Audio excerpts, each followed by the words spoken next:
Hey guys, welcome back. If you've been here for a minute, welcome. If this is your first time watching one of my videos, if this is your first time watching one of my videos and you like what you hear in this video and you want more nursing content, family content, life content, please consider subscribing. I am trying to grow this channel. Okay, so as you can tell from the topic, this topic is going to be about racism in nursing. It doesn't really exist.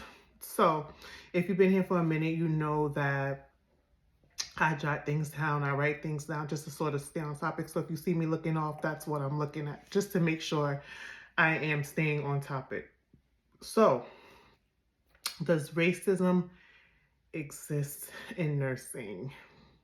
So it's 2024, so you would think that this is something that has long, if it existed, it probably doesn't exist anymore.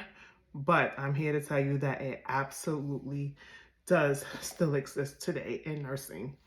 Okay, so for me, I've experienced it on the side of from patients, and I've also experienced it from coworkers. I was recently at a facility in Brooklyn. I'm not going to name the facility, but I was recently at a facility in Brooklyn where I did a 16-week contract, and not only did I experience it from the patients, but I definitely experienced it from the nurses. Okay, so let's start. I'm very sorry. So let's start from the beginning. Right? So before I even became a nurse, there were instances in nursing school where I definitely felt like there was some racism going on, right? Okay, so first things first, I went to a school out in Staten Island, New York. So if you know anything about Staten Island, you know that they don't particularly care for people that look like me. So if you know, you know. Okay, so I remember the first instance of sort of feeling like there was some racism at the school. Okay, so I went in to when we had our classes, you had, I believe it was either 2 or 3 weeks to decide if you were going to drop a class or whatever the case may have been, right? So there was a girl. She was, matter of fact, I shouldn't say girl. She was a woman. There was a woman in the class. She was white. The class that I'm referring to is pharmacology. So she went into the class, and I want to say like pharmacology was one of the harder courses in the program, right? So she went into the course, felt like it was too hard for her, and decided that she wanted to get the credits transferred in. You know how like when you're going into college or nursing school, whatever, they evaluate any credits that you may have to see what could transfer in and what, like what you would have to take versus not take. So we started the class, she went into the registrar, and she went to them and she's like, well, I do have this pharmacology class that I took before from another school. Is it possible like you guys can like reevaluate my transcript so that I may get this credit transferred in so that I don't have to retake it? They easily did it. They easily did it without a problem for her, right? So when I saw that they did it for her, like once again, this class was a very hard class. And I'm like, I had already had one failure in my first semester of nursing school. So I'm like, I don't want to take this chance and fail this course, because 2 failures and then you're out of the program. You have to do like this whole waiting period of sitting out for a year, reapplying for the program. There's no chance. There's like no chance. Maybe you'll get in, maybe you won't, So I'm like, all right, I did not want to chance it, so I did what she suggested I do because it did work for her. So I went into registrar. I showed them the transcript. They did have a copy of the official transcript from when I came into the program. I'm like, I did take this course at another college, and I want to see if I could transfer this credit in so that I don't have to take this course. Immediately, no. I was told no, like off the rip, no.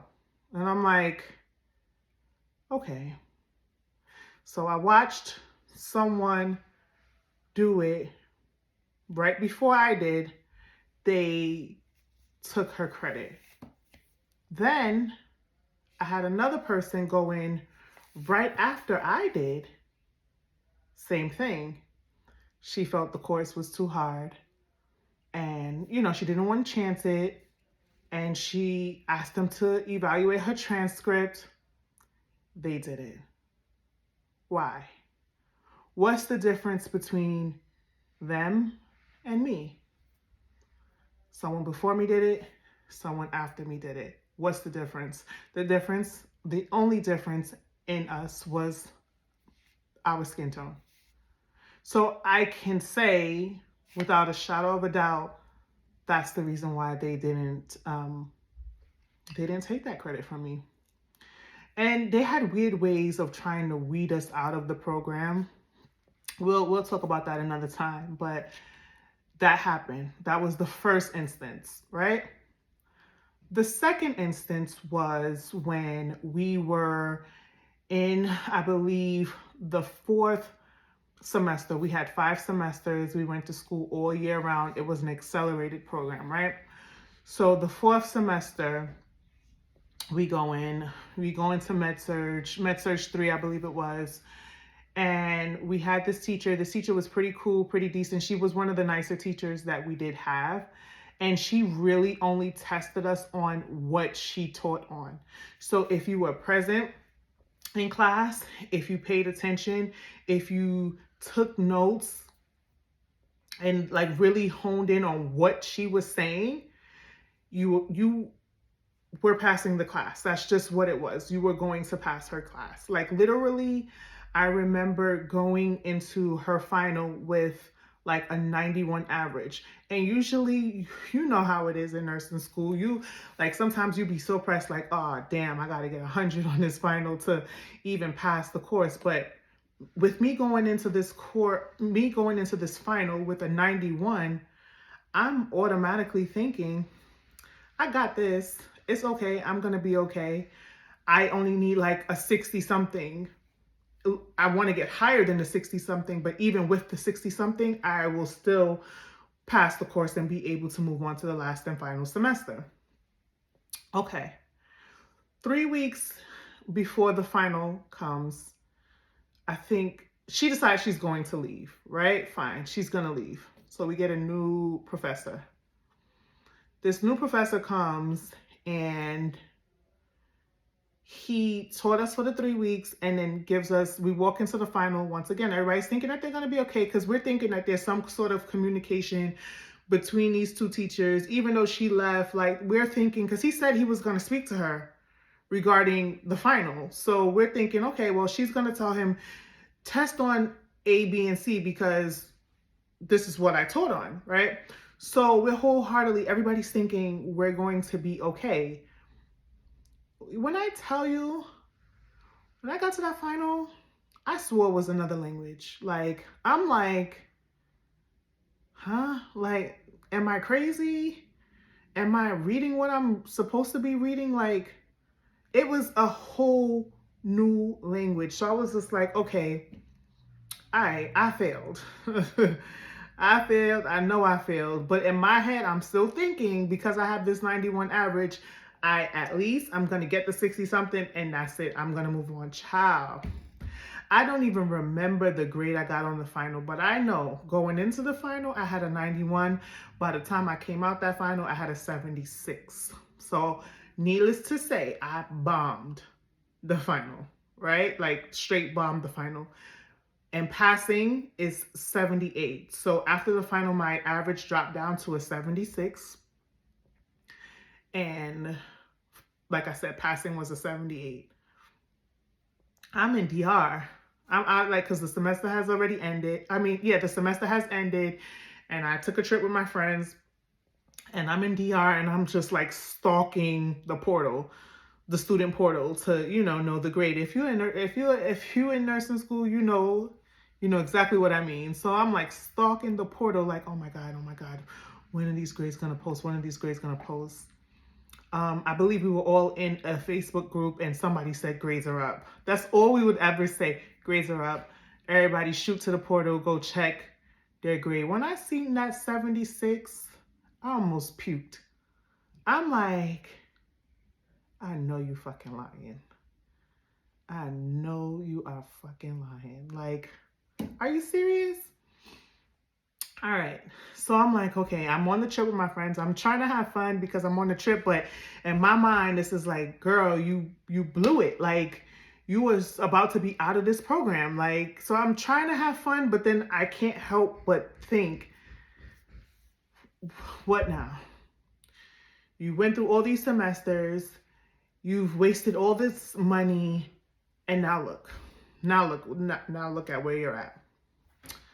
All right, so needless to say, the trip ends. We come back home, and I'm like, I'm telling my fiance at the time, like I'm crying, pouring my heart out to him, like, because he paid for me to go to school, and I'm like pouring my heart out, and I'm so sad, and I'm like, I'm so sorry, like I really thought that I had this, and like I don't know what's going to happen now.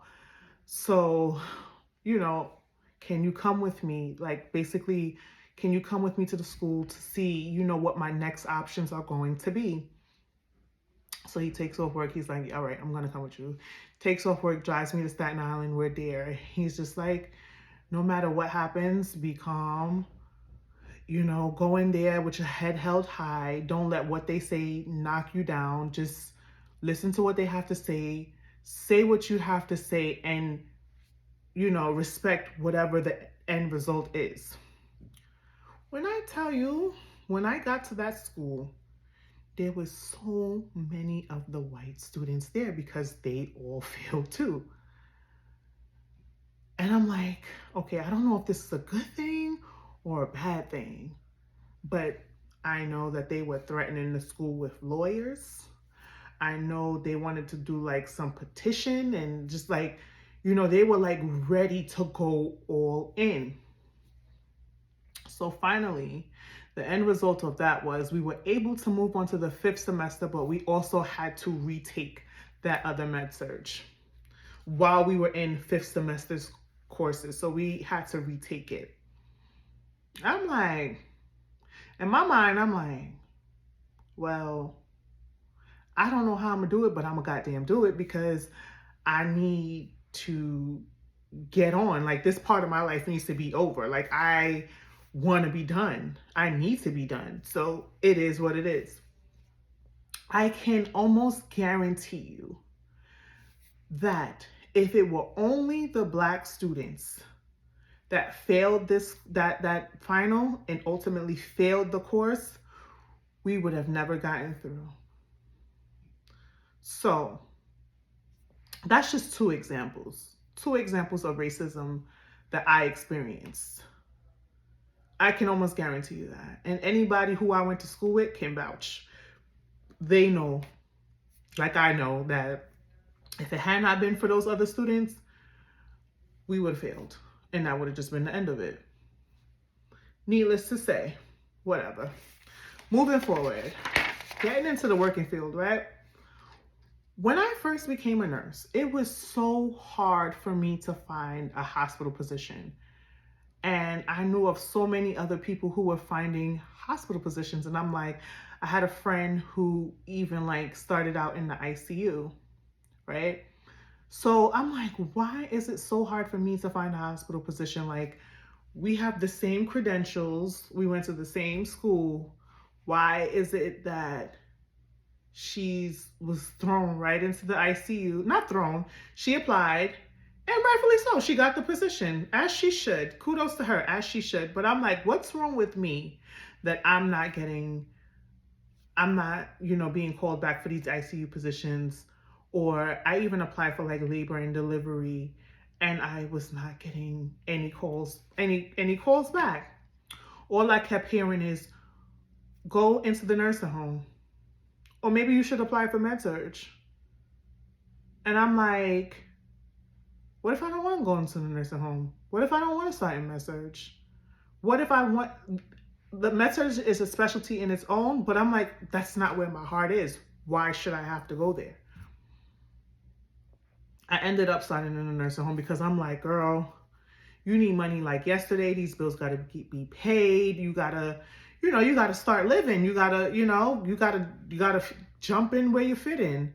And so I did end up taking a nursing home position, which I'm very thankful for because I did learn a lot in that position. The place was run, the LPNs had that place on lock. And I can say that I learned a lot from those LPNs. They taught me a lot. Really and truly, I don't think I would be the nurse that I am if I did not start there, right? But why is it that I was being told, and a lot of other Black newer nurses were being told to start off in med surge or start off at the nursing home? Why is it not an equal playing field?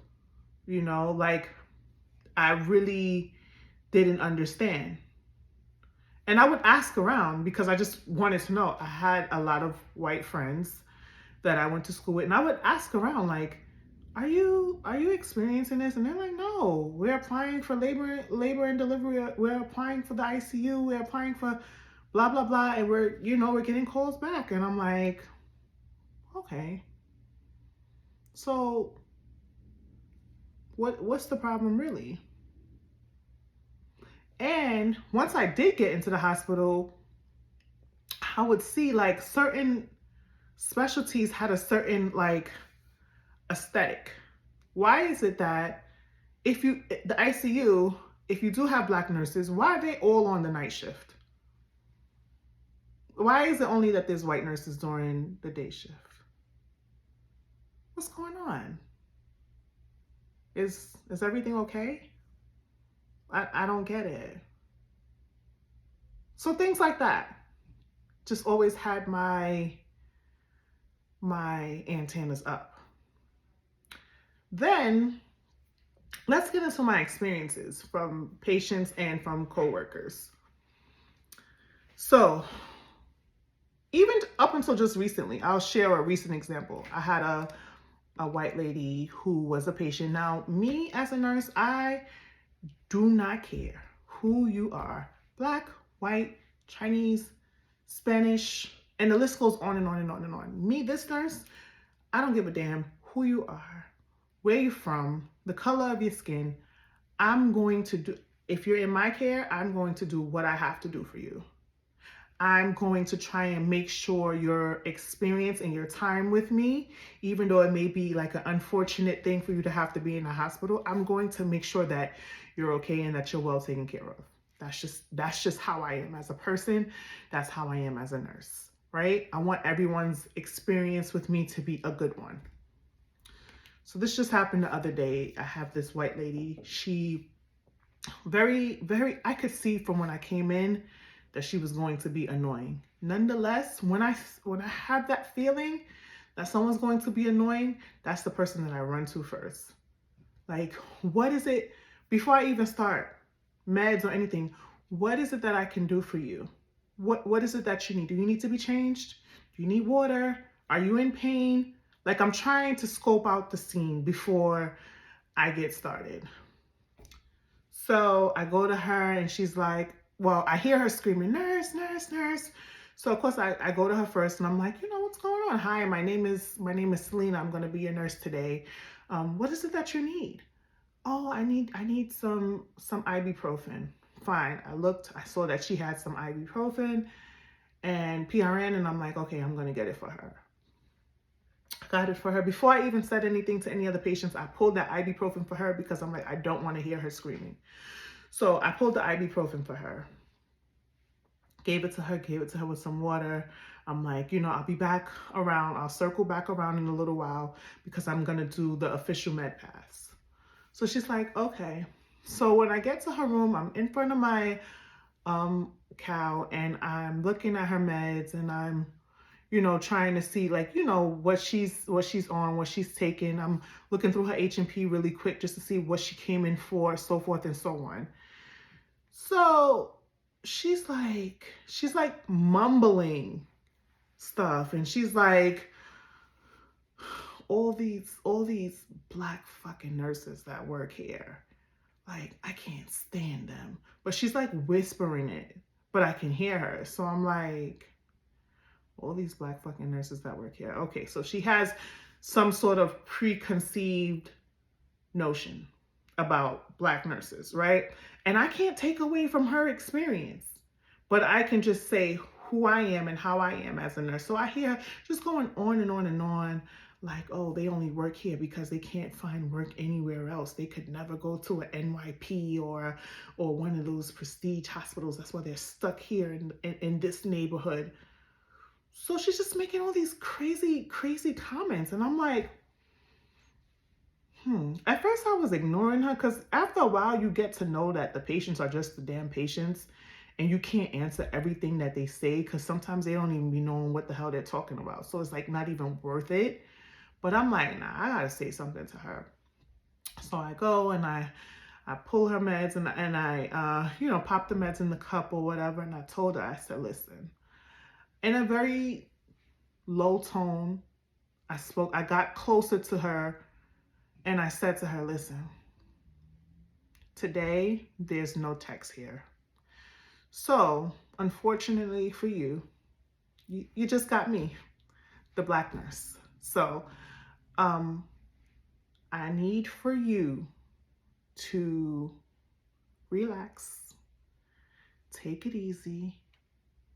I don't know you, you don't know me, but we're gonna have a good shift.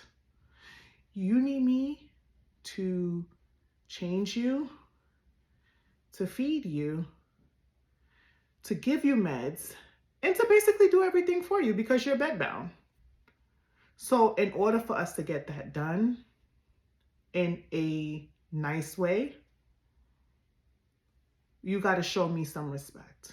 And I for sure in return, I'm going to show you respect. Very low, didn't make a big scene. We weren't yelling. And that was that. She said, okay. She was just like, okay. Didn't hear her mouth for the rest of the shift. I cleaned her, I fed her. While she was bedbound, she did have bathroom privileges. So she was able to walk. I walked her to the bathroom very slow, took my time with her walker, and we were good. We actually had a good day. I can't talk for everybody else and how everybody else experienced it. I can only talk about for me and how my experience with her. We had a good shift. And that's just how I handle everything. I'm not a person that's gonna do too much yelling and too much screaming. I'm gonna say what I need to say and I'm gonna keep it pushing. That's just me. That's how I handle life. Like I'm no longer that person who's going to let people make me get out of character. Not to say that I can't, because I can. But for things that could be handled in a like low, respectful way, that's what I'm gonna do. So that was it with her. And then, like I was saying before, I was working in a facility where they was mainly Russians. I don't know what it is about Russians and blacks. Don't know. Don't really care. And they would make it known that they didn't like us there. They didn't want us there. As soon as you come up, everybody could be speaking English. You can hear them from afar speaking English. As soon as you walk up, everybody's speaking in their language. What's up? I want to know what y'all talking about. Why are all of a sudden speaking in your language? They would make it very known. Like, I literally heard one of the nurses saying, I can't wait till they get the Black agency nurses out of here. So what is it? You don't like me because I'm Black? Or you don't like me because I'm an agency nurse? Or is it both? You let me know. And I don't want to keep you guys for too long, but there has been many instances of that in regards to racism in nursing. There has been many instances when we can share stories for days. So if you guys have experienced some form of racism or something that you thought was unfair at work, let's talk about it in the comments. So I'll see you guys in the next one.